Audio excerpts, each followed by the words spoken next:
What is going on, Patriots? This is Tate Brown here holding it down on this beautiful Friday. I'm going to get into slapping the desk. I think that's going to be the wave on Fridays. I'm really just letting this desk have it. I don't know. Do you guys like that or not? Let me know, because in the second half of this show, we are going to have a mailbag portion. And by that, I mean I'm going to open up chat against my will, because you guys are freaks. You guys are absolute psychopaths. But we're going to open chat. We're going to chop it up. We're going to mix it up. And I want you guys to drop in nuclear hot takes. I'm going to be reading pretty much everything. Probably not reading active threats against my life, because that could potentially cause some legal issues. I've been informed by our lawyers. But apart from that, I will pretty much read everything. That would spike your cortisol. That would spike my cortisol, which would be a big issue. Speaking of, I haven't had any food today, and all I've had to drink is this yerb. I'm big on the yerbs, the yerba madre. They do not sponsor our show, so I feel comfortable slandering them. And this flavor is horrible. I think I'm going to probably, at some point in the show, vomit all over this desk, because, this is all I've had in this day, just water and this yerba madre. So there is a chance that I completely, my innards, I just vomit them all over the desk. So we'll see if that happens. That would be a good clip, I think. That would be quite exciting. So with that, before we get into the show, we do have some exciting stories. Obviously, you guys have seen by now, the Supreme Court of the United States has weighed in on the Trump emergency tariffs, and they have struck them down. Now, a lot of people are coming completely unglued. They're saying the country's wrecked, et cetera, et cetera. I don't think that's the case. Trump has already said he has a backup plan. It is true that these tariffs, the specific tariffs they've struck down, make up about 70% of our tariff regime, so it will cause some issues, that is for sure. But I'm not completely black-pilled here. I think we can work around this. I'll get into why. Ooh, see, there we go. I might vomit all over the desk. We'll see what happens. But we're going to get into all the tariff action. And I have a few interesting stories, some more cultural stories, seeing as it is Friday, casual Friday, if you will. That's why I'm wearing a hat. I got my Clarkson's farm hat on. My girlfriend got this for me. I'm very excited. I think Jeremy Clarkson is going to stand for MP in Doncaster for Restore Britain to save the West. I think that would be really something. So I'm showing solidarity by wearing the Clarkson's farm hat, Deadly Squat Farms. With that, we got all our stories we're going to get into. I'm going to fight the urge to vomit all over the desk. I think that's actually if you go on Kalshi right now, probably 20% odds if I had to guess. Before we get into all these stories today and our mailbag portion, I do have a quick word from our sponsor. It is Rumble Wallet. Oh my gosh, we love Rumble Wallet. You may have seen the conversations happening online today. Censorship is back, and it is happening everywhere. Platforms are controlling narratives and pushing the stuff that they want us to see. We need to fight back. So true. Rumble is the only company that has stood the test of time and deserves our support. On one side, Rumble is challenging big tech censorships, but now, on the other side, they have introduced something that will give us protection from the big banks shutting us off. Banks can cancel our accounts and freeze our cards. I think we all know how crazy these banks can get. So that is why Rumble has launched the Rumble Wallet, a wallet that no one can cancel and a wallet that supporters can use to instantly tip creators like myself, like Timcast, without any middleman taking cuts. With Rumble Wallet, you control your money, not a bank, not a government, not a tech company, not even Rumble can touch it. It's yours, only yours to protect your future and your family. You can buy and save digital assets like Bitcoin and Tether Gold in one place. Tether Gold is real gold on the blockchain with ownership of physical gold bars. Chris Pavlovsky was telling me about this. You can go to Switzerland and manually verify those gold bars, and you can see that they are yours. It is really something. It's not only a wallet to buy and save, but it also allows you to support your favorite creators by tipping them with the click of a button. There will be no fees when you tip my channel, the Timcast channel, or any others, and we receive the tip instantly, unlike other platforms where we have to wait for payouts. Support this show and other creators by clicking the tip button on the Rumble channel. It is wallet.rumble.com. Again, download Rumble Wallet today, open up an account, and step away from the big banks for good. Wallet.rumble.com or search Rumble Wallet in your favorite app store. So with that, thank you for sponsoring the show, Rumble Wallet. We love Rumble Wallet. With that, let's just jump right in. But this first story, probably even of more magnitude than the tariffs. Everyone is saying, wow, these tariffs are a serious blow against the Trump administration. It's a serious L. How are we going to recover?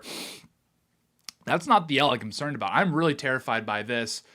We have, from the New York Post, dancers reenact the ICE shooting of Renee Good and Alex Peretti through performance. performance protests. Quite frankly, this is what really scares me. The Supreme Court, the judicial system sort of really running the show in this country is not what makes me afraid. I'm not worried about these activist judges or the Supreme Court giving us unfavorable results. I am afraid of this. Take a look, folks. Oh my goodness.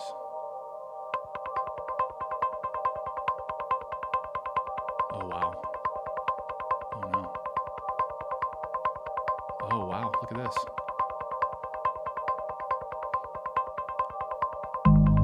Oh. Oh no. No, no, no.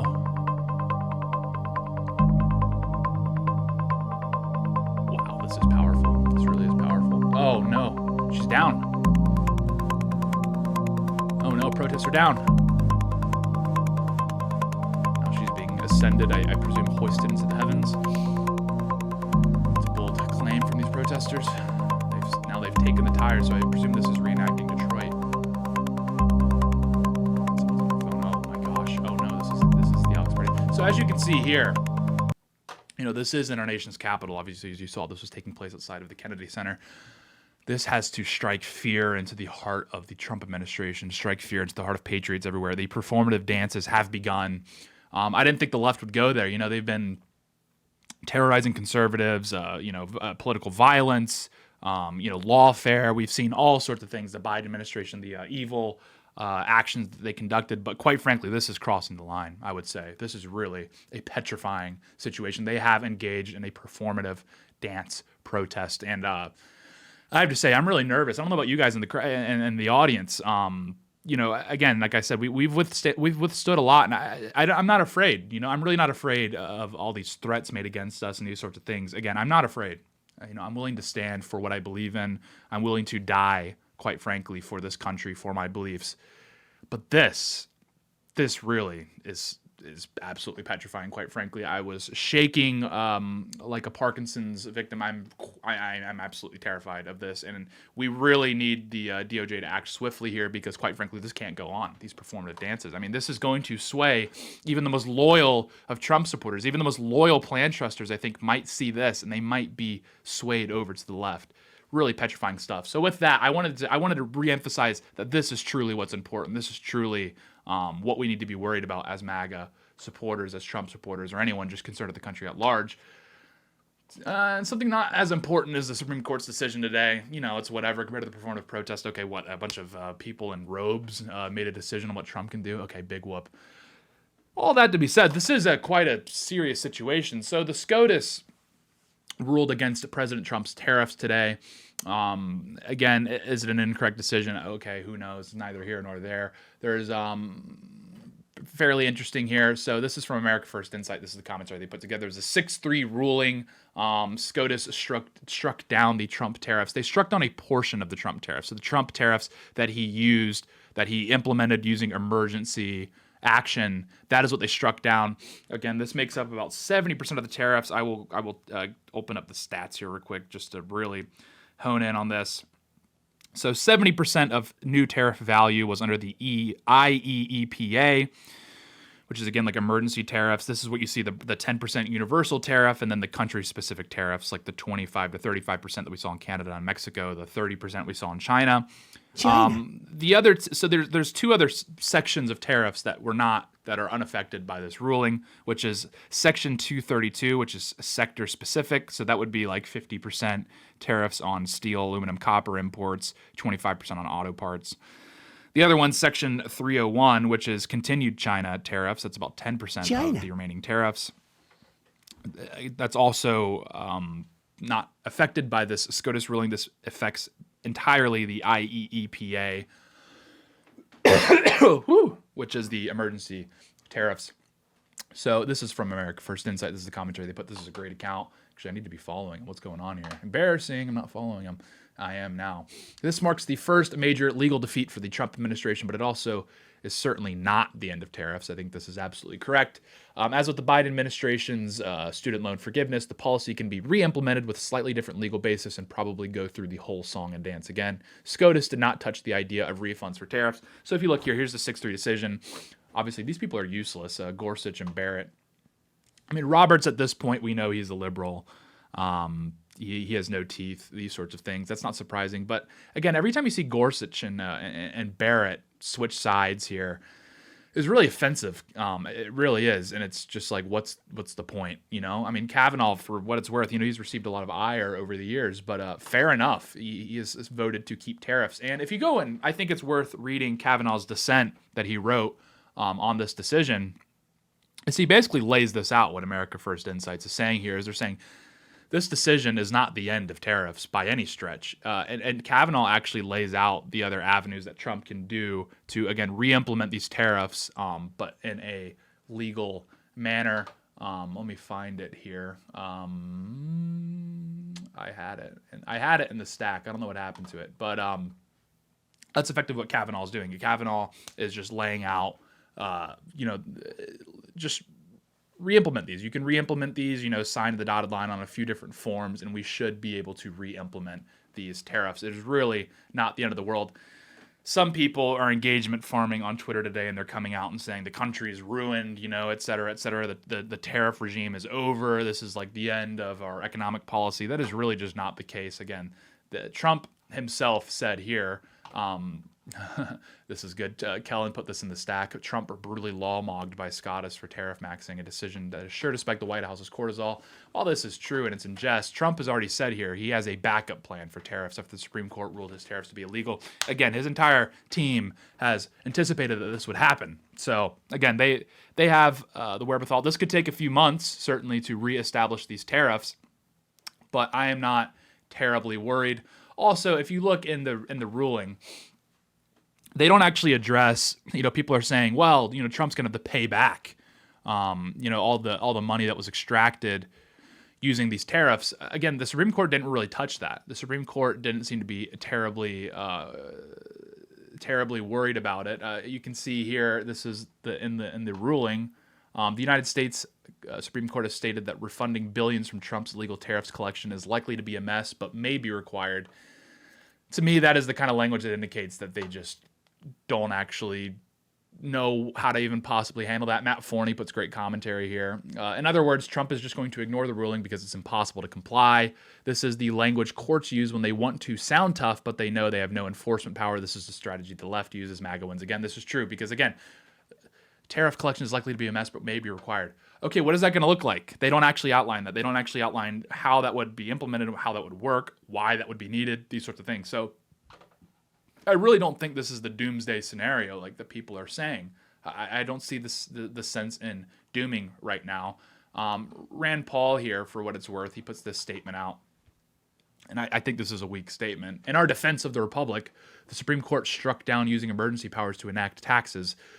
This ruling will also prevent a future president such as AOC from using emergency powers to enact socialism. So Rand Paul, obviously, as everyone knows, is a libertarian, so he's never been in love with tariffs. He's not been a big fan of tariffs. This language right here, I really hate this. And we've gone on and on and on and on and on and on and on about this on Timcast on our various shows. So you guys are quite familiar with this argument by now, where he says this ruling will also prevent a future president such as AOC from using emergency powers to enact socialism. No, it won't. No, it will not. Again, you could ask Phil Labonte. He will go on and on and on about this. Is you should not make decisions like fearing potential retribution from the left because they don't really care. I mean, again, we saw with the Biden student loan forgiveness, no matter how many courts weighed in, he would just use other legal pathways to make this happen. The left, again, would not be hung up on this Supreme Court ruling. And this is why I think this was excellent commentary from the White Papers Policy Institute. Regardless of your opinion on these tariffs, this is a terrible take from Congressman Rand Paul. You should want to win and to govern, not doing things because the other side might do it is ridiculous. The left is going to do it anyway, play to win or get out of the way. I think this is absolutely correct. Again, we're playing for keeps. We should be operating under the assumption that if Trump loses, or I should say, if J.D. Vance loses in 2028 or whoever the nominee is going to be against, a lot of things can happen. Presumably J.D. Vance, let's just say a Democrat comes into power in 2028. It's over anyway. This, in many ways, MAGA, Trump, etc., is our last stand. We're running out of time. We kind of ran out of time like 10 years ago, quite frankly. So this idea of operating out of fear of what the left is going to do rather than operating that we need to win now is just ridiculous. You should, he puts it perfectly, you should want to win and to govern, not do things because the other side might do it. And I think that is absolutely correct, and that is a very salient point. And so if you want to get into the nitty gritty of this ruling, Tim did like an hour-long live stream earlier today on it. And he has some different perspectives on it. He's a bit more fearful of the implications of this decision. Again, I would recommend going and watching that after the close of this show if you haven't seen it already. Because, from my perspective, this is my analysis so far, but there's a lot that's going to shake out. Again, we have people combing through the decision, and they will sort of uncover maybe some of the hidden mechanisms that could be activated here. But again, Trump has said we have a backup plan. He said this before. He said back in November that he anticipated potentially this happening and that he would have what he called game plan B that he could implement in this situation. So I am not panicking yet. I am not super fearful. I don't think this is the end of tariffs by any stretch of the imagination. I think this is a minor setback for a major comeback. I just think that the Trump administration is going to rework these. There's different forms, different avenues. Who knows? I mean, I'm not holding my breath on this, so I wouldn't sort of bank on this. But Congress could just get some backbone and make this happen. Because what the SCOTUS decision effectively was doing was saying, no, Congress is the one that levies taxes, not the executive in this situation. And so who knows? Maybe John Thune grows a backbone. Not long on that. I think the Trump administration is going to have to be the ones that make this happen. So again, no sense to panic, no sense. We don't need to tune out yet. We're going to be okay. That is my assessment. So with that, we have some more stories we should get into. What should we get into here? This was quite interesting. Where was it? This was quite interesting to me before we get into a more serious story. This was from Tasteful Lindy. This was the post they had to put up. Every once in a while, you run into the aging millennial in New York City, now balding with a beard, clinging to the days of his hipster youth. Hasn't realized the era has changed, like the Japanese soldier who didn't know the war was over. And he put up this clip, and this is really a fascinating clip. It's kind of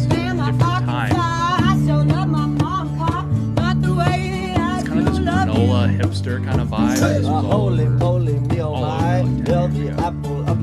you guys probably remember this song. This is a really fascinating cultural moment that we had about 10 years ago.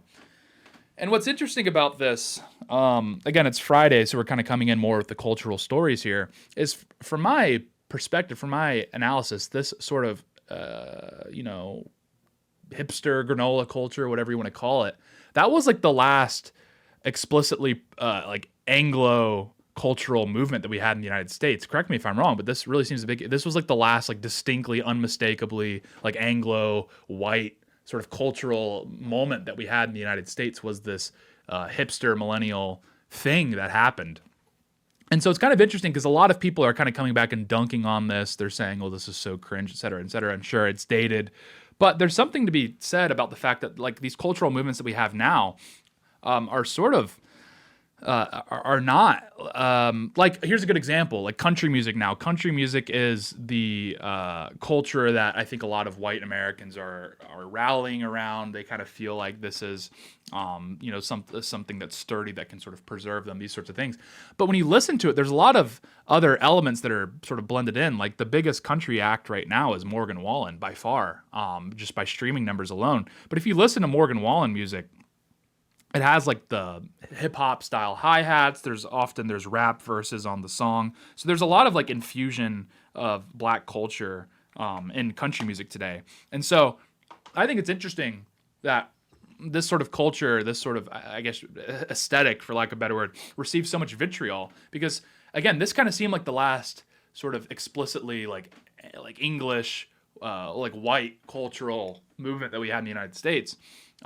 People dunk on the burger restaurant where it's a $30 burger and the guy has black nitrate gloves that makes it and the fries are sold separately and these sorts of things.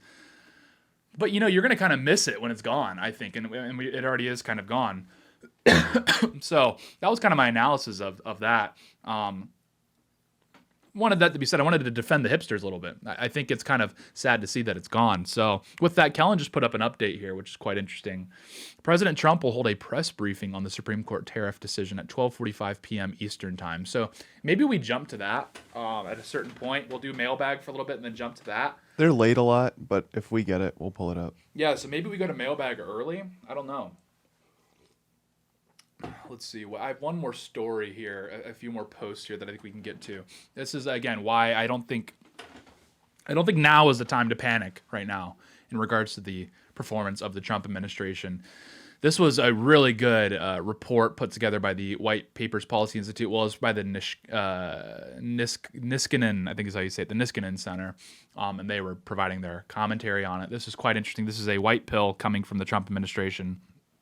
Visas granted abroad are down across the board. A lot fewer people are being allowed into America. A 19% drop in H-1B visa issuances is the most notable. Should still be abolished, I agree. H-4 visas, which is family of H-1Bs, are down 20%. K-1 and K-2 visas, which are family visas, are down by 52% and 48%. So again, there's this narrative right now that, Trump, the mass deportations aren't happening and that we're flooding the country with H-1B visas. We're flooding the country with Chinese students. But if you look, visa issuances are down across the board. So again, I understand why people are a little frustrated, but you got to understand there's a difference between data and a difference between like vibes or commentary. And again, you see some statements from the Trump administration every once in a while that's quite worrying, where they will go to bat for, migrant visas, like over the farm workers, that sort of thing, which is pretty much entirely the auspices of the USDA. But even like with the student visas, these sort of things, visas are down across the board. You see a few pop-ups every once in a while, but these are visas that are not commonly issued. So there's sort of some other explanations why you see spikes in these visas. But again, look at this. This is red across the board. This is very encouraging stuff. This is why I just don't think I don't understand this narrative that, again, Trump is like, okay, he's deporting illegals, but he's allowing all these H-1Bs to come in. 19% drop. It should be a 100% drop, right? I'm not saying this is like, perfect. This is not perfectly executed. But H-1Bs, everything is down. Everything is down across the board. There are less people coming into the country. We are at net negative migration. That is absolutely massive. That is a policy, and I say this all the time, it is a policy that if you were to just advocate for it 5 years ago, you would be ostracized from the conservative movement. If you were to go on a conservative panel in like 2019 and say we should have net negative migration, they would lambast you as like a someone like an unserious person, I guess, for lack of a better word. They would ridicule you. And now it is the official policy of the United States entirely because of President Trump and the Trump administration. So again, this is why there's no sense in blackpilling over these sorts of things. And there's still so much work to do. I'll read this real quick, and then maybe we can get into our mailbag portion. This was interesting. This was an expose. So this is where I still think there's some work to do, is on the affirmative action front.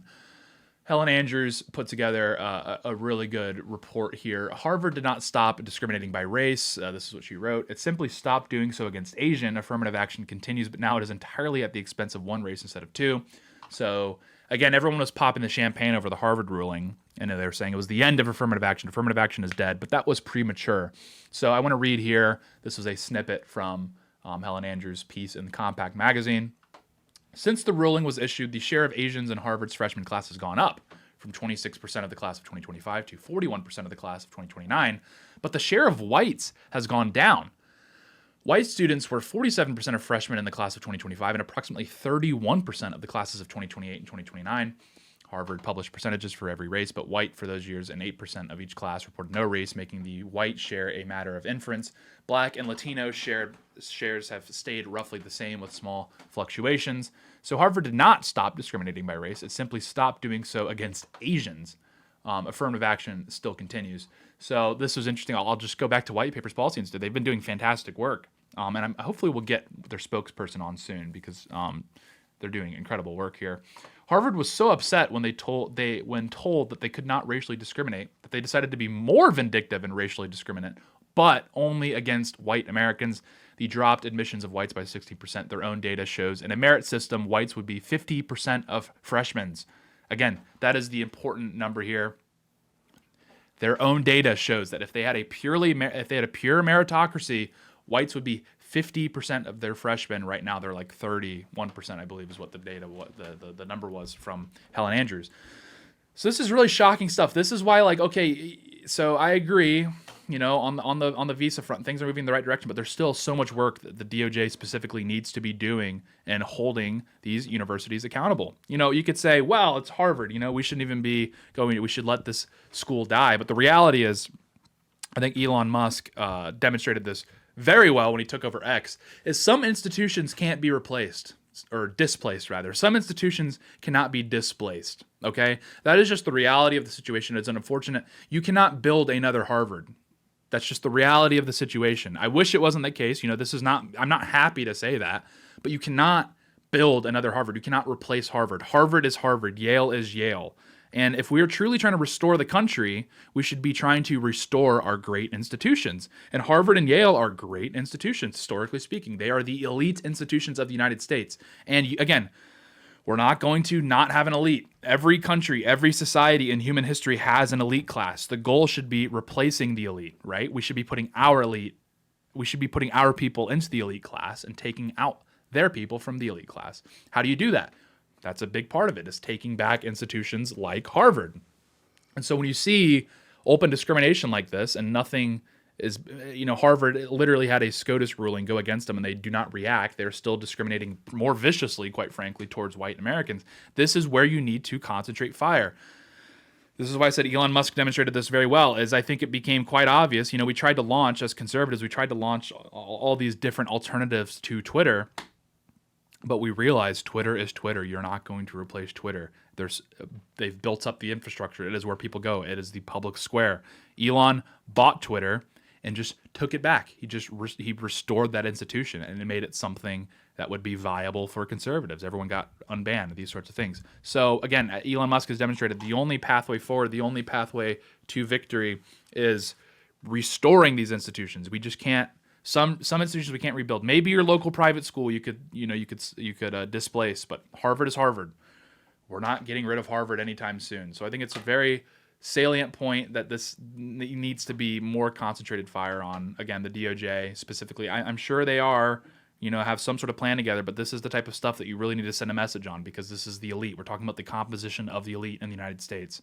We need more right-wing, normal Americans in the elite. It is unacceptable that this is happening. So